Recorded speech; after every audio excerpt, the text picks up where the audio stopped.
Binge the full week ad-free over at patreon.com/inspireddisorder. What you manifest in your mind, you can bring to reality. One Night in Miami, new movie out now on Amazon Prime, directed by Regina King, based on the play by Kemp Powers, also the screenplay written by Kemp Powers. A movie that I heard recommended, well touted, kind of one of the few movies you really hear about. It's with movie theaters closed, it's kind of rare that I hear rumblings of movies. This is one of the movies with rumblings, whether it's intended on, trying to be Oscar contender or not. That I'm not sure. I did enjoy this movie.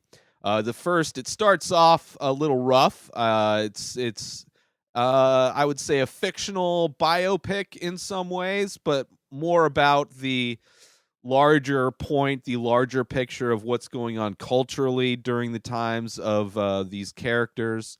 I believe it's fictional, so it's this night didn't actually happen.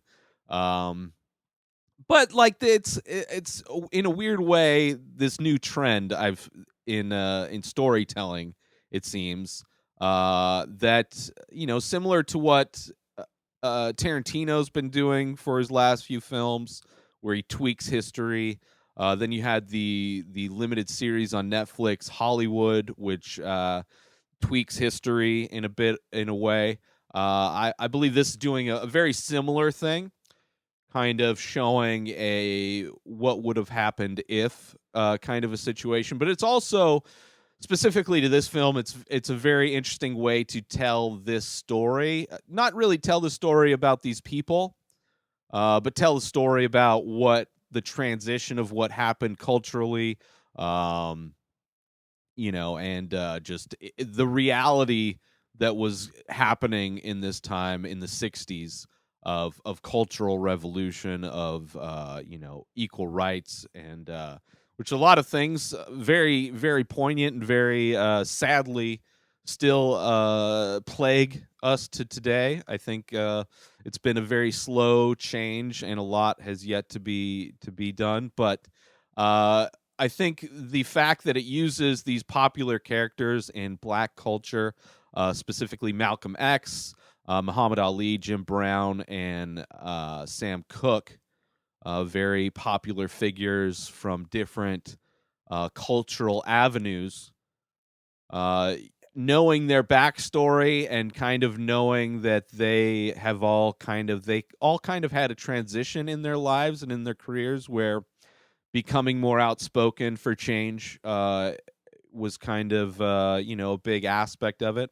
I mean, this movie does kind of share some of it's pretty much all four of these characters are going through transition in this movie. They're all very talented, but in some ways have yet to find their voice. The movie starts off a bit weak. It's showing a boxing match with Muhammad Ali, which, as far as boxing matches go in film, it's not good. Some of the characters were almost a bit more of caricatures than they were just a representation of these people. But I think after a while, that kind of fades away. Once the movie kind of gets going, it's not as jarring.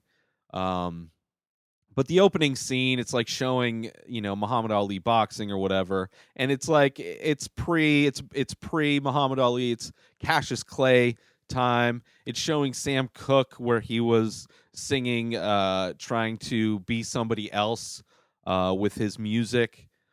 Jim Brown, they show a scene where he goes to, I don't know if it's like an owner of a team or something, and there's a piece of dialogue that really kind of sets the tone for where the racism was of the time. And then of course Malcolm X. So it's like all these characters, they have these baggage, so instead of coming up with new characters for a movie, I mean, this has very much a feeling of almost like those high school movies, like where all these kids are about to graduate and it's about this big turning point, this milestone in their life where things are going to change and transition into something else, going into college or going, almost like in a very loose way, like a Fast Times at Ridgemont High, where you're seeing these different characters, and it's all about what they're going to transition to. Now, if you were to take that kind of idea, that premise, and really put a lens over that of cultural justice and inequality, and you want to really, the transitions that are happening in this movie compared to a Fast Times are a bit more weighty, have a bit more girth and substance to it than transitioning from high school to college, or from high school to whatever your life is going to be post high school. But it is very much a transition, and because these are cultural, pop culture icons, uh the baggage that they come with, the stories we know. Cassius Clay becomes Muhammad Ali. We know Malcolm X you know is trying to, in his own way, lead change. And then you have Jim Brown, who's transitioning from football to acting. You have Sam Cooke, who's finding his voice with his music. So they're all transitioning, and they all have these backstories that we're well aware of. So you don't have to go through a big setup for us to care about these characters like you might do with characters that we don't already know about. So this movie's very simple. A lot of this movie takes place just the four of them in a hotel room having discussions. At points, some people leave the room and have their separate discussions.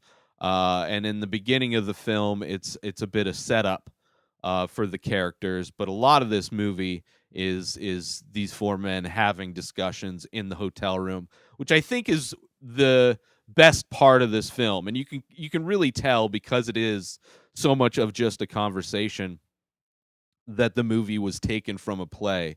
And just the idea, I mean, it's a beautiful film. Everything having the weight of these characters culturally brings so much more to their discussions. Seeing people trying to kind of in somewhat of a stalemate in some instances with their lives, with their careers, with their art forms. And it's because they have yet to kind of find their voice, to really understand how they want to use their voice to make an impact in the world and to do good. And it's also a movie about friendship, about brotherhood, about camaraderie. These are all four people very excelling very well in their different careers, even though they have yet to find that next level to their careers. So there's a camaraderie in that. There's just a mutual respect, knowing that somebody got to the upper echelon of their chosen profession, despite not even getting to the level where, and I don't know if Jim Brown necessarily became an actor as much as, an amazing actor as much as Muhammad Ali became a boxer, but it was still a transition, and it was still, I mean, it was a life transition. Maybe for him it was outside of what he was doing before, but it was still, they're all dealing with different transitions in their life, finding the next level, and also just understanding how their voice contributes to the direction they want the country to go in, the direction they want the culture to go in. So I really did enjoy it. Aside from the opening bits, the Muhammad Ali, it's tough doing Muhammad Ali.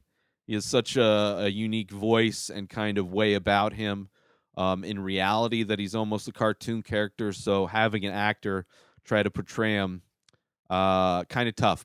I thought it did a good job. Once the movie settled in, and you kind of once I understood what this movie was, I loved it. I absolutely loved it, and it was really well done. And I don't know if this is Regina King's first film as a director, but I enjoy what she did, and I would be excited to see what she does next.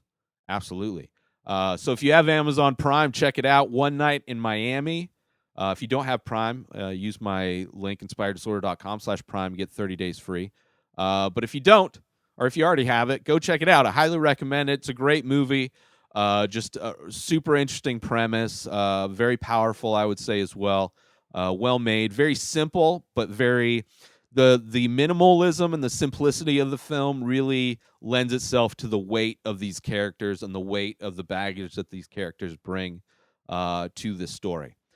So I highly recommend checking it out. One Night in Miami. Get yourself 2 free audiobooks through Audible when you go through my link, inspireddisorder.com/audible. That gives you 1 free book per month if you stay with the service, but 2 free books when you sign up through my link, inspireddisorder.com/audible. Get your books, get Audible originals, guided wellness programs, news, and so much more. Get your 2 free books now when you sign up through my link, inspireddisorder.com/audible. New episodes of The Ray Taylor Show come out every single day. Subscribe on IGTV, YouTube, and everywhere else podcasts are found. Binge the full week ad-free over at patreon.com/inspireddisorder. Buy Ray Taylor Show merch over at inspireddisorder.com and follow the show on Instagram at Ray Taylor Show. Have a wonderful day, everybody. Peace out!